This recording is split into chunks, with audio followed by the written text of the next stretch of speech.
52458, cleared for takeoff.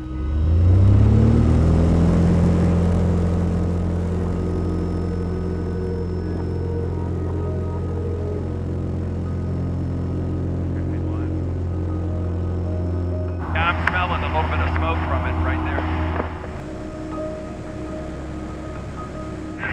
This area here to the left is, hundreds to 1,000, maybe 1,000 acres of, 90% mortality. Whereas over here on the right side would be, classic, very low intensity. A couple of little torch out spots already showing up.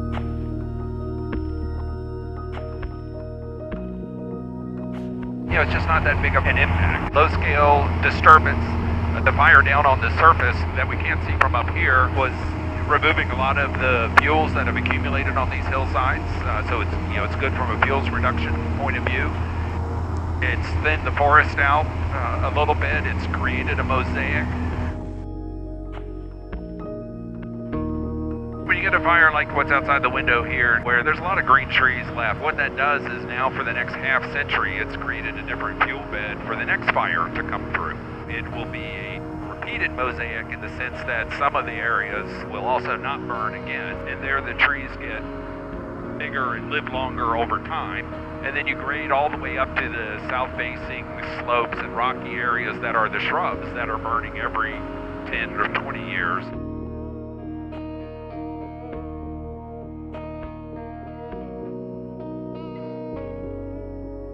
So we just need to, get beyond our fear of fire and our sense that fire, when it's out here in the forest, is unnatural and, it destroys the forest.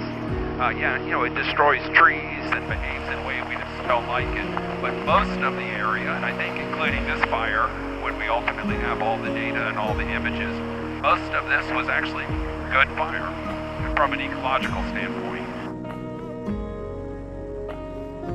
These forests evolved with fire. Fire shaped these forests. Everywhere we look, when we drive through the gorge, when we drive up the Clackamas like we are now, these forests have all burned. They're going to burn again.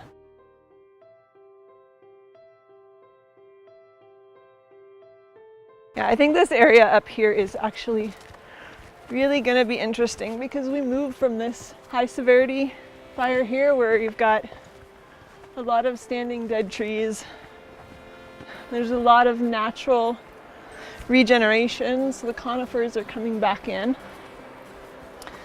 And as we move a little further upslope, we move into an area where it's more of a low severity or moderate severity fire, where you've got quite a few standing live trees intermixed with a few of those snags. So it's a nice mosaic right through here. These are live trees, but the base of the tree looks very, very black.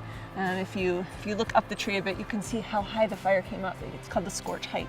And you can see the height of the black on the tree. And even though the fire went up these trees probably 10 feet, the trees are fine. These Doug fir trees have very thick bark that protects the live tissue inside from the heat of the fire. So they're able to survive quite a bit of heat. We're looking up here at an area that really just the understory burned. So the fire came through and cleared out all that underbrush, all the young growth, the young trees and the woody shrubs, the herbaceous vegetation, and left the tree canopy.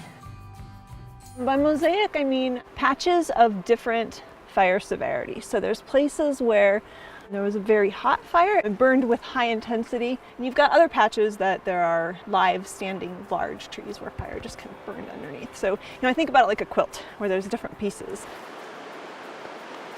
I love recreating in burnt landscapes. I'll preferentially go run in an area that's been burned, or go camping in an area that's been burned, because they're spectacular. You can see forever in a burned landscape. You see wildlife that you'll never see in a closed canopy forest. There's more light available on the forest floor, so some of those seeds will germinate and through time, grow up and become the next forest. Another thing that's going to be really important with this fire is that it's right above this river, and so all these trees that are going to come down, all this woody material will end up eventually in the river, and it really helps contribute to the salmon habitat.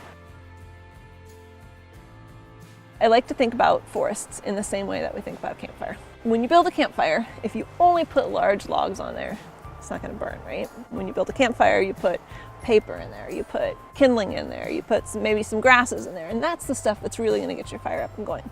The forest works the same way. In the forest, the stuff that carries the fire are the grasses, the woody shrubs, the ferns, the small trees. That's what's going to drive your fire behavior. It's not those big, large trees. So selectively removing the big trees isn't going to do anything to change fire behavior. This was not a disaster. This is a reset event for that forest. We'll get to go out there and see the different ages and stages of what a forest can look like. There will be some patches that are completely untouched that look exactly like they did last year.